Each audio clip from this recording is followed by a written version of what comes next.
தமிழ்நாடு முதலமைச்சர் திரு முத்துவேல் கருணாநிதி ஸ்டாலின் அவர்கள் தலைமை தாங்குற இந்த திமுக கூட்டணி 2019 இருந்து செயல்பட்டு வருது.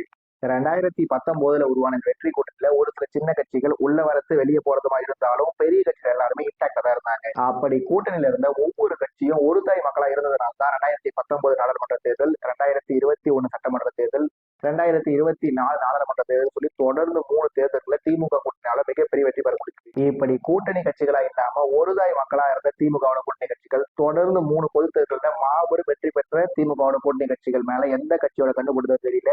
இந்த 2026 சட்டமன்ற தேர்தலுக்கு முன்னாடி ஒரு கட்சியும் ஒரு மாதிரி செயல்படுறத நம்ம எல்லாமே பார்த்திருக்கோம்.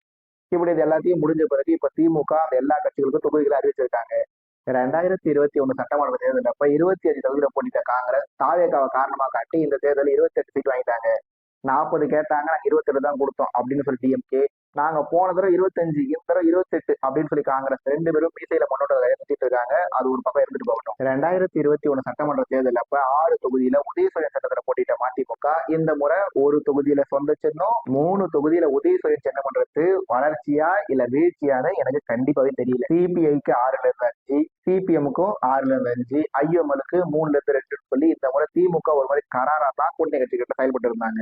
திருமாவளவன் அவர்களோட விடுதலை சிறுத்தைகள் கட்சிக்கு என்னதான் 2 சீட் அதிகமா கொடுத்திருந்தாலும் விசிக எதிர்பார்த்தது இரட்டை இலக்கம், திமுக கொடுத்தது ஒற்றை இலக்கம். இதன் அடிப்படையை வச்சு பார்க்கும்போது விசிக வர்சஸ் திமுக இந்த கூட்டணி பங்கீட்டுல ஜெயிச்சதும் திமுக.